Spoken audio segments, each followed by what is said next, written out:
प्रश्नावली 1.2 के सवाल हल कर चुके थे। जोड़ बाकी गुणा भाग पर व्यावहारिक सवाल थे। आज हम जो चीज़ पढ़ने जा रहे हैं वो एक अलग टाइप की प्रश्नावली है। आकलन आकलन कह सकते हैं या सन्निकट मान। जैसे उदाहरण के तौर पर आकलन का अर्थ समझा देता हूँ कि भारत और पाकिस्तान के बीच में जैसे एक हॉकी मैच हुआ, वो हॉकी मैच को देखने के लिए स्टेडियम में लगभग 51,000 दर्शकों ने उसको देखा और विश्व भर में 40 मिलियन लोगों ने उस मैच को देखा। अब 51,000 दर्शक का मतलब ये हो गया कि एग्जैक्ट ये तो किसी ने गिना है नहीं कि 51,000 दर्शक होंगे, उसके आसपास की संख्या होगी।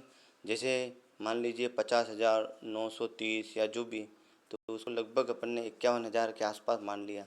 ऐसे ही 40 मिलियन का मतलब भी यही होता है कि 40 मिलियन कोई काउंटिंग तो की नहीं है 40 मिलियन, लेकिन उस 40 मिलियन का मतलब ये होता है कि 39 से ऊपर जितने भी हों उसको 40 मिलियन में ले लिए। ये हो गया एक आकलन।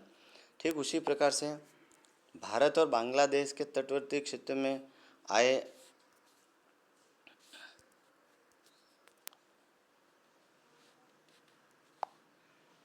भारत और बांग्लादेश के तटवर्ती क्षेत्रों में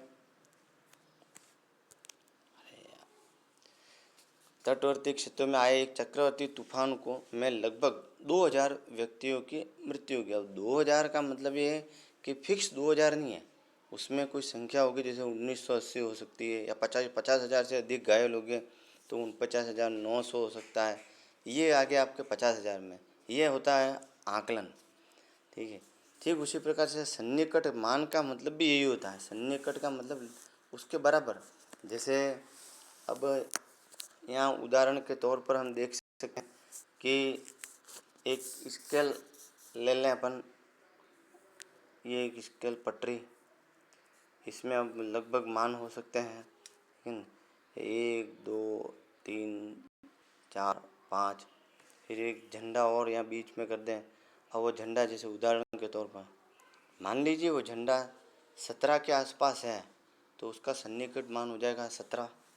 अगर झंडा मतलब 10 के पास में है, 10 के पास का मतलब हो गया 8 9 11, तो वो 10 में आएगा। और 20 के आसपास में है जैसे 16 17, तो उस झंडे का सन्निकट मान जो होगा वो 20 आएगा। 20 के आसपास का मतलब 16 17 18 15 से ऊपर, ये होते हैं सन्निकट मान।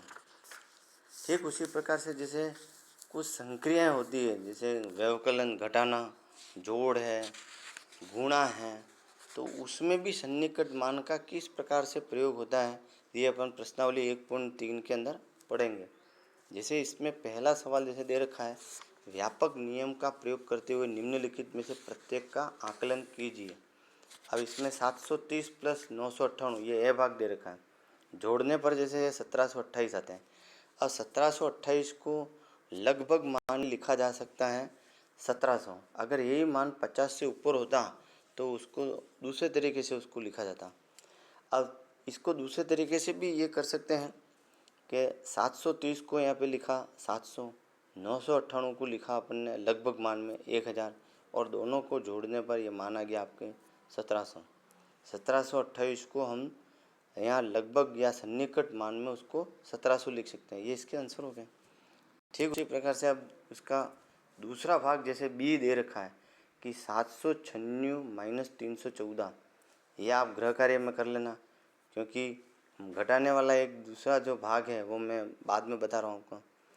सी भाग दे रखा है 12,904 प्लस 2,888, ये भी आप गृह कार्य में कर लेना। डी दे रखा है 28,292 माइनस 21,496। यूँ इसको सरल तरीके से अगर घटाते हैं तो ये आ जाता है आपके 6,796। और घटाना उसी तरीके से जैसे 28,292 ये 292, और उसमें अपने को घटाना है 21,496, तो 21,496 घटाने पर ये मान आ जाएगा आपके 6,796।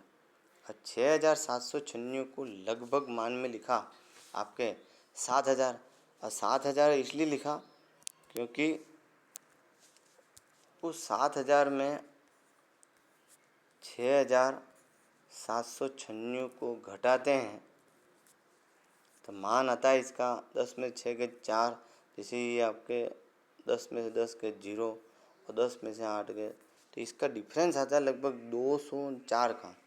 इसलिए इस 6,796 को हमने निकटतम मान में लिखा 7,000।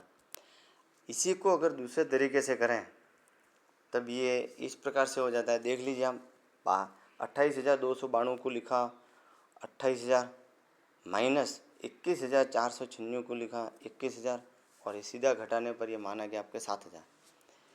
पहला सवाल हो गया है।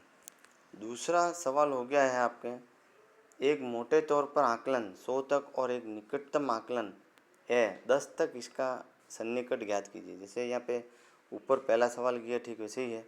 439 प्लस 334 प्लस 4,317। 439 को लिखा अपन ने 400, ये निकटतम मान हो गया। 334 को अपन लिख सकते हैं 300 और 4,317 को लिखा 4,300। अब जोड़ने पर ये माना गया आपके 5,000। इसको सीधा जो दे रखा है उसी संख्या में अगर जोड़ें तो ये आ जाता है आपके 5,000 और 80 90 जो भी, ये 439, इसका 334, उसके बाद में 4,317। आप इसको जोड़ोगे तो आ जाएगा 7 4 11 7 18, ये 3 3 6 7 8, फिर 3 3 6 4 10, 5,088। 5,088 इसको लिखा केवल 5,000। तो दोनों तरीके से किया जा सकता है। अब बी दे रखा है आपको 1,08,734, तो इसको अपन लिख सकते हैं 1,08,734 हटा माइनस 47,595, तो ये लिखा जा सकता है 595। अब 595 जो है वो 600 के पास में, तो इसको लिख सकते हैं 47,600। घटाने पर ये माना है आपके 61,100। अगर इसको सीधा घटा दे दिया आ जाता आपके 61,135, और 61,135 को यहाँ लिख सकते हैं अपन 61,100 या 61,130, दोनों में से कुछ भी लिख सकते हैं। ये इसका आंसर हो गया। फिर इसके बाद में जैसे इसका डी भाग जो है वो आपको गृह कार्य में करना है। 4,89,348 माइनस 48,365, ये गृह कार्य में करना है आपको। तीसरा भाग दे रखा है सवाल में, व्यापक नियम का प्रयोग करते हुए निम्नलिखित गुणनफलों का आकलन कीजिए। अब यहाँ दे रखा है सब गुणा है, तीनों में गुणा है, तो 578 इंटू 161। अब 578 को यहाँ पे लिखा 600 और 161 को लिखा यहाँ पे 200। गुणा करने पर ये आ गया 1,20,000। यहाँ पे इसको सीधा गुणा करते हैं तो ये 93,058, इसको अपन ने लिखा है 1,20,000। इस प्रकार से जैसे बी दे रखा है गुणे के रूप में 5,281 इंटू 3,451, गुणा करने पर मान आता है 1,84,00,000 ये है। तो इसको अपन यहाँ लिख सकते हैं,